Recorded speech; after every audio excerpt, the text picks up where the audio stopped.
kita akan membahas mengenai desain produk dan jasa di dalam manajemen operasional. Jadi, kalau kita masih ingat dalam keputusan MO yang sudah kita bahas pada video yang pertama sekali, bahwa dalam keputusan MO itu ada 10 ya, di mana materi hari ini adalah yang termasuk di dalam keputusan MO, yaitu mengenai desain barang dan jasa. Nah, untuk yang kedua ada mengolah. Jadi saya review kembali. Untuk 10 keputusan MO ada desain barang dan jasa, mengolah kualitas, strategi proses, strategi lokasi, strategi tata letak, sumber daya manusia, manajemen rantai pasokan, manajemen persediaan, penjadwalan, dan pemeliharaan. Nah, dari 10 strategi MO tersebut, ada satu yang kita bahas, yang menjadi topik kita hari ini, adalah mengenai desain barang dan jasa, yang merupakan salah satu bagian dari 10 keputusan MO. Jadi apa sebenarnya definisi dari desain produk dan jasa? Yaitu dasar keberadaan organisasi, yaitu produk dan jasa yang disajikan kepada masyarakat. Nah, produk yang baik merupakan kunci keberhasilan, tetapi strategi produk yang kurang baik dapat menghancurkan perusahaan. Misalnya, perusahaan fokus kepada produk tertentu. Contohnya adalah Honda, fokusnya kepada mesin. Kemudian Intel, fokusnya kepada chip komputer. Dan Microsoft, contohnya adalah fokusnya kepada software PC. Jadi kita bisa lihat ya dari contoh ini bahwa mereka itu adalah fokus kepada produk tertentu. Jadi salah satu strategi produk adalah membangun kemampuan tertentu dalam kostumisasi keluarga, produk, dan jasa yang sudah ada. Strategi produk yang efektif menghubungkan keputusan produk dengan investasi, pangsa pasar, dan siklus hidup produk, dan menggambarkan luasnya lini produk. Tujuan dari keputusan produk yaitu untuk mengembangkan dan menerapkan sebuah strategi produk yang dapat memenuhi permintaan pasar dengan keunggulan bersaing. Fokus dari keunggulan bersaing yaitu dilihat dari pembeda, biaya rendah, dan atau respon yang cepat. Pemilihan produk dan jasa. Pemilihan produk dimaksudkan sebagai proses memilih produk atau jasa untuk dapat disajikan kepada pelanggan atau klien. Contoh misalnya rumah sakit melakukan spesialisasi pada berbagai jenis pasien dan prosedur kesehatan. Misalnya rumah sakit bersalin, rumah sakit jantung, rumah sakit mata ya. Kemudian juga ada Toyota yang memberikan respon cepat terhadap pelanggan, yaitu dengan memberikan proses desain mobil tercepat dalam industri otomotif, yaitu di bawah 2 tahun. Nah, ini adalah gambar dari produk life cycle. Nah, kita bisa lihat ya bahwa produk itu kan mempunyai life cycle. Pertama mulai dari proses introduction, kemudian proses growth, ada juga proses maturity, dan ada proses decline. Nah, proses introduction ini biasanya produknya itu mulai diperkenalkan di pasar. Nah, di dalam fase introduction, biasanya pendapatan si produsennya masih mengalami negative cash flow. Nah, kemudian ketika produknya sudah mulai growth, nah cash flow-nya sudah mulai naik nih. Nah, tapi masih ada kerugian yang dialami oleh perusahaan tersebut. Tetapi biaya untuk pengembangan produknya juga mulai meningkat ya. Kemudian ketika produknya sudah mulai maturity, ya di sini perusahaan sudah mulai mendapatkan sales revenue ya di sini. Kemudian ketika misalnya produknya decline, sales revenue-nya, profitnya juga ada, tetapi jika terus dibiarkan maka akan rugi. Ini adalah siklus hidup produk. Jadi pada umumnya perusahaan akan mengalami arus kas negatif pada saat perusahaan mengembangkan produk. Jadi produk yang berhasil kerugiannya dapat diatasi. Nah, produk sukses dapat menghasilkan keuntungan sebelum siklus produk hidupnya menurun. Nah, keuntungan yang menurun harus memperkenalkan suatu produk baru. Dan di sini adalah tugas seorang manajer operasi, di mana mendesain sistem yang dapat membantu mengenalkan produk baru dengan sukses. Kemudian, organisasi perlu terus-menerus memperkenalkan produk baru agar dapat bertahan hidup. Nah, siklus hidup dan strategis yang pertama tadi ya ada fase perkenalan atau introduction, di mana pada fase ini produk dalam fase ini masih sedang disesuaikan dengan pasar. Kondisi ini memungkinkan terjadinya ada penelitian, kemudian pengembangan produk, ada modifikasi dan perbaikan proses, serta pengembangan pemasok. Kemudian yang fase yang kedua adalah fase pertumbuhan, di mana pada fase ini desain produk udah mulai stabil dan diperlukan peramalan kebutuhan kapasitas yang efektif. Nah, yang ketiga adalah fase kematangan. Artinya pada kematangan ini adalah sebuah produknya sudah dewasa, pesaing mulai bermunculan, dan produknya jumlah besar dan inovatif. Dan yang keempat ada fase penurunan. Jadi produknya yang hampir mati. Apa yang harus dilakukan? Ya bisa jadi dihentikan atau mengenalkan produk baru. Desain produk pada siklus kehidupan produk, tadi ya perkenalan strategi yang harus dilakukan adalah adanya research, kemudian ada perkembangan produk, proses modifikasi, dan pengembangan supplier. Nah, pada fase pertumbuhan, strategi yang harus dilakukan apa? Yaitu menambah kapasitas untuk mengantisipasi terjadinya peningkatan permintaan.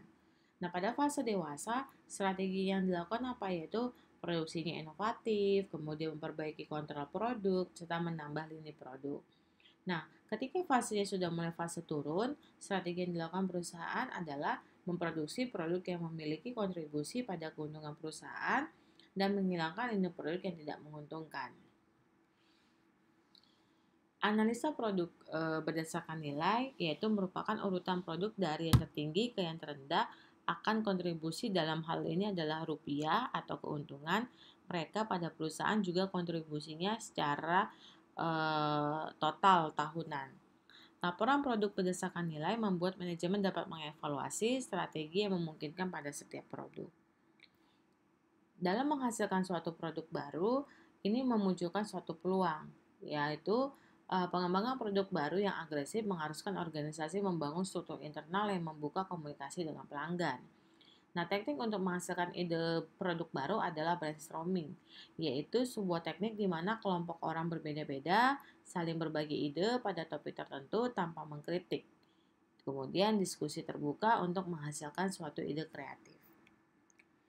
Peluang dari munculnya produk baru di mana sebuah perusahaan dapat menghasilkan keuntungan dengan memusatkan perhatian pada memahami pelanggan, kemudian perubahan ekonomis yang menyebabkan meningkatnya kemakmuran jangka panjang, kemudian perubahan sosiologis dan demografis, misalnya berkurangnya jumlah keluarga, ada juga perubahan teknologi, perubahan politik dan peraturan, serta perubahan lain yang dapat muncul melalui kebiasaan pasar, pemasok, dan distributor. Jadi ini adalah beberapa poin yang bisa munculnya suatu produk baru di pasar. Nah, mengapa penting sekali produk baru tersebut muncul di pasar? Yang pertama adalah bahwa semakin tingginya persentase penjualan 5 tahun terakhir, maka semakin besar kemungkinan perusahaan itu akan menjadi pemimpin pasar.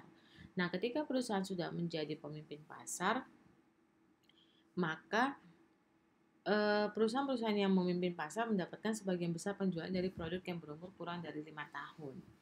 Nah, ketika itu takutnya kan pasarnya akan jenuh. Nah, ketika pasarnya dikhawatirkan akan jenuh, maka perusahaan-perusahaan tersebut perlu sekali memunculkan yang namanya produk baru. Sistem dari pengembangan produk baru yaitu adalah sebuah strategi produk yang efektif untuk menghubungkan keputusan produk dengan arus uang, dinamika pasar, siklus hidup produk, dan kemampuan organisasi.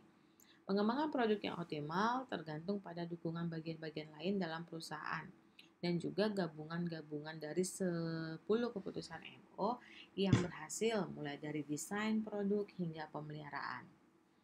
Ini adalah tahapan pengenalan produk. Kalau kita lihat, tahap pertama yaitu adalah ide. Ide ini bisa muncul dari banyak ya, dari teknologi bisa, kemudian perubahan teknologi bisa, kemudian demografi, sosial, budaya, ekonomi, politik, pelanggan, supplier, distributor, dan juga secara individu. Kemudian dari ide-ide tersebut maka akan bisa dilihat dari market. Apa yang menjadi kebutuhan pasar? Jadi harus ada pendekatan dari produsen bagaimana caranya untuk memuaskan pasar. Nah, di sini adalah skop bagaimana manufaktur itu bisa mendesain dan bagaimana tim dari engineer itu bisa memenuhi daripada ide-ide tersebut. Nah, di sini ada functional specification, yaitu bagaimana produk tersebut bisa bekerja. Kemudian ada product specification, yaitu bagaimana produk tersebut akan dibuat. Dan ada design review, jadi bagaimana produk tersebut akan secara ekonomis, kemudian juga memiliki quality gitu ya. Baru nanti ada tes pasar.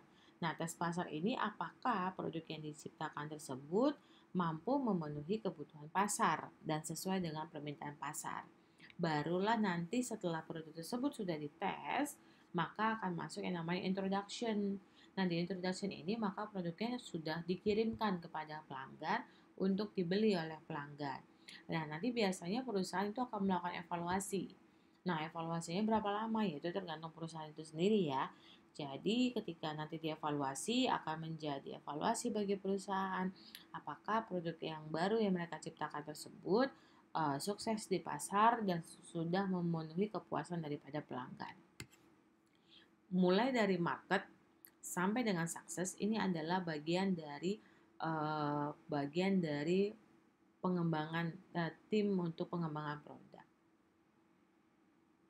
Jadi dalam pengembangan produk, konsepnya itu harus mengembangkan dari berbagai macam sumber, baik itu sumber eksternal maupun internal. Sehingga ide-ide yang tadi itu bisa direalisasikan dan banyak orang-orang yang terlibat di dalamnya untuk meminimalisir yang namanya kegagalan. Nah, pengembangan produk baru ini ada dua istilah, yaitu ada Quality Function Development dan ada juga House of Quality. Nah, apa itu QFD? QFD itu adalah proses menentukan kebutuhan konsumen dan menerjemahkannya ke dalam atribut yang dapat dijalankan.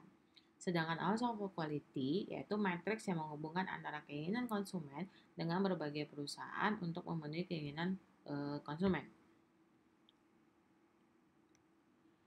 Jadi untuk quality function deployment adalah suatu proses menetapkan permintaan pelanggan, yaitu keinginan pelanggan dan menerjemahkan keinginan pelanggan tersebut kepada sebuah atribut atau cara yang dapat dipahami dan dilaksanakan pada setiap bagian fungsional.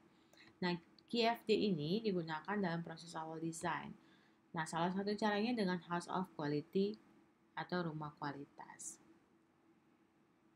Membuat organisasi untuk pengembangan produk, ada 4 pendekatan terhadap pengorganisasian untuk pengembangan produk. Yang pertama, sebuah organisasi dengan departemen-departemen yang berbeda.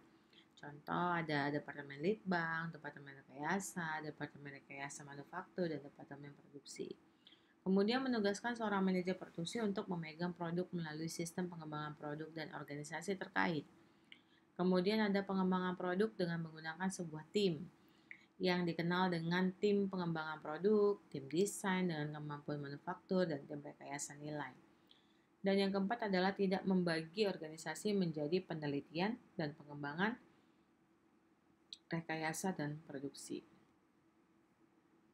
Tim pengembangan produk yaitu merupakan tim yang diberi tanggung jawab untuk mengubah permintaan pasar menjadi sebuah produk yang sukses.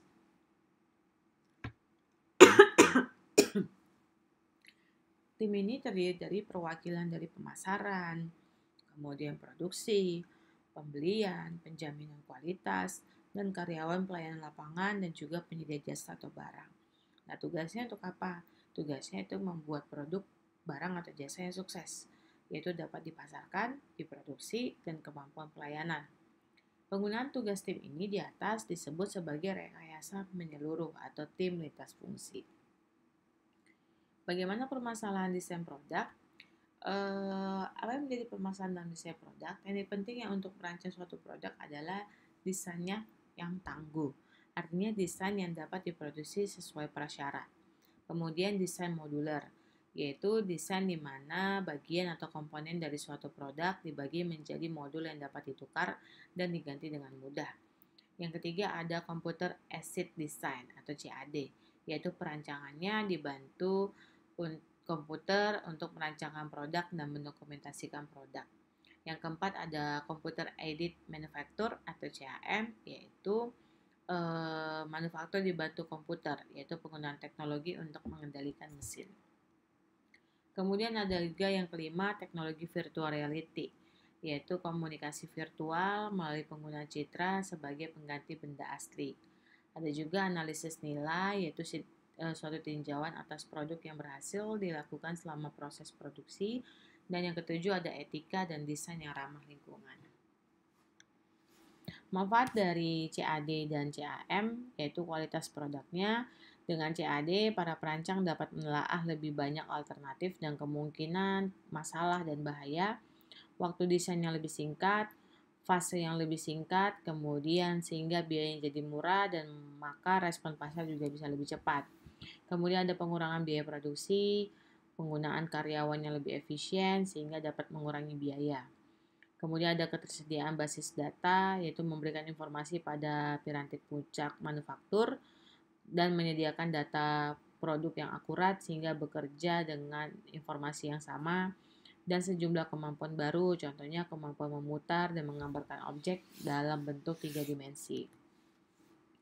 Pengembangan produk, strateginya untuk internal adalah migrasi produk yang ada, perbaikan terhadap produk yang ada, dan pengembangan produk baru secara internal. Sedangkan untuk strategi pengembangan eksternalnya bisa jadi aliasi, kemudian usaha patungan, atau dia memberikan teknologi atau keahlian dengan akuisisi. Kemudian ada time-based competition. Nah, time-based competition ini maksudnya adalah kompetisi berdasarkan waktu dalam hal kecepatan pengembangan produk dan melempar ke pasar. Membeli teknologi dengan menguasai sebuah perusahaan, kemudian juga ada joint ventures, yaitu joint kepemilikan untuk mendapatkan produk baru. Kemudian juga ada aliansi, yaitu membuat kesepakatan kerjasama untuk saling menguntungkan. Nah, aliansi ini adalah perjanjian kerjasama yang menjadikan perusahaan tetap independen, tetapi dapat menggunakan kekuatan tambahan untuk mencapai strategi sesuai dengan misi masing-masing. Contohnya adalah Mercedes-Benz, kemudian Ford Motor, kemudian Ballard Power System, di mana membentuk sebuah aliansi untuk mengembangkan mobil hijau yang berbahan bakar baterai, gitu ya. Ada juga usaha patungan atau joint ventures, yaitu kepemilikan bersama. Nah, biasanya di antara dua perusahaan untuk menghadirkan produk baru atau menguasai produk baru. Misalnya Fuji sama Xerox gitu. Sebuah produsen dan penjual mesin fotokopi yang merupakan sebuah usaha patungan dari Xerox, yaitu pembuatan mesin fotokopi dari US, dan Fuji, yaitu produsen film terbesar dari Jepang. Dalam mendefinisikan suatu produk, barang dan jasa yang harus diperkenalkan ke pasar harus didefinisikan. Barang atau jasa didefinisikan dari segi fungsi, yaitu apa yang dapat dilakukan oleh barang tersebut. Kemudian produk yang dirancang dan perusahaan menentukan bagaimana fungsi tersebut dapat tercapai. Dan spesifikasi yang cermat dari sebuah produk harus ada yang memastikan produk dapat berlangsung secara efisien. Nah, di dalam mendefinisikan produk ada berbagai banyak cara ya. Ada engineer drawing, yaitu gambar yang menunjukkan dimensi, toleransi, bahan, dan komponen dari produk. Kemudian ada juga bill of material, yaitu daftar komponen, deskripsi, kuantitas yang dibutuhkan untuk membuat satu unit. Keputusan dalam membeli atau membuat, pemilihan antara membeli komponen atau servis atau membeli dari sumber lain. Kemudian juga ada teknologi, grup teknologi, yaitu sistem pengkodean produk dengan komponen yang menspesifikasikan tipe proses dan parameter yang diperoleh untuk kelompok produk dengan memperbaiki desain, mengurangi bahan, menyederhanakan perencanaan produk dan kontrol, memperbaiki layout dan perputaran mesin, serta mengurangi waktu setup barang dalam proses dan waktu produksi. Dokumentasi produk. Jadi, produk-produk yang dihasilkan tersebut bisa saja didokumentasikan oleh produsen. Nah, berbagai sistem yang digunakan untuk mendokumentasikan produk. Yang pertama ada assembly drawing, yaitu penggambaran produk secara 3 dimensi. Kemudian juga ada assembly chart, yaitu grafik yang menunjukkan identifikasi bagaimana aliran komponen ke sub-assembly kepada final produk. Ada root sheet, yaitu daftar operasi yang dibuat untuk memproduksi komponen dengan bahan yang dispesifikkan pada BOM. Ada work order, yaitu instruksi untuk membuat suatu kualitas tertentu menggunakan schedule tertentu. Ada engineer change, yaitu koreksi atau modifikasi engineer drawing. Kemudian ada configuration management, sistem di mana perencanaan produk dan perubahan komponen didefinisikan secara akurat dengan perubahan kontrol dan perhitungan dijaga. Desain barang. Pengembangan dan desain barang yang baik, kualitasnya merupakan kunci kesuksesan di dunia usaha. Segala sesuatu yang kurang berkaitan dengan strategi barang dapat menjadi masalah besar bagi perusahaan. Untuk memaksimumkan peluang sukses tersebut, perusahaan-perusahaan besar harus memfokuskan diri atau berspesialisasi hanya pada beberapa barang saja. Kemudian mempertahankan tingkat kualitas barangnya setinggi mungkin. Ada beberapa faktor yang perlu diperhatikan di dalam mendesain suatu barang. Globalisasi selera konsumen, kemudian segmentasi pasar, kondisi lokal, dan teknologi. Ada 3 cara yang meninjau proses mengenalnya produk baru. Menarik pasar atau market pull. Menurut pandangan ini, Anda harus membuat apa yang dijual. Kemudian mendorong teknologi atau teknologi push. Pendekatan ini menyatakan Anda harus menjual apa yang dapat Anda buat. Nah, kemudian antar fungsional, yaitu pengenalan produk baru bersifat antar fungsional dan membutuhkan kerjasama di antara fungsi pemasaran, operasi, teknik, dan fungsi lain. Hasilnya merupakan produk yang memenuhi kebutuhan pelanggan dengan penggunaan teknologi yang memberikan keuntungan terbaik. Proses pengembangan produk baru tadi ya sudah kita bahas mulai dari ide, pengembangan ide, kemudian pemilihan produk, perancangan produk pendahuluan, pembuatan prototipe, pengujian, dan perancangan produk akhir. Nah, sekarang kita akan bahas mengenai desain jasa. Ada beberapa hal yang membedakan dalam hal mendesain suatu produk dengan mendesain suatu jasa. Jasa ini merupakan adalah suatu yang diproduksi dan dikonsumsi secara bersamaan. Jadi jasa tidak pernah ada, hanya hasilnya dapat dilihat setelah terjadi.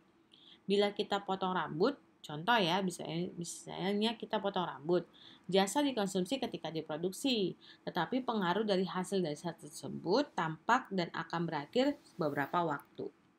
Model dari jasa ada strategi jasa, desain produk jasa, desain sistem pelayanan, dan pengukuran. Strategi jasa ini menentukan bisnis apa yang akan dilakukan, memberikan pengarahan untuk perancangan produk, sistem pelayanan, dan pengukuran. Strategi jasa memberikan suatu pandangan tentang jasa macam apa yang harus diadakan oleh perusahaan. Hal ini menggambarkan arah bisnis yang diarahkan oleh pelanggan dan karyawan, atau paling tidak bagaimana mereka harus memandangnya. Produk jasa, yaitu kunci dari desain produk jasa adalah mendefinisikan secara tepat barang-barang yang terkait dalam jasa.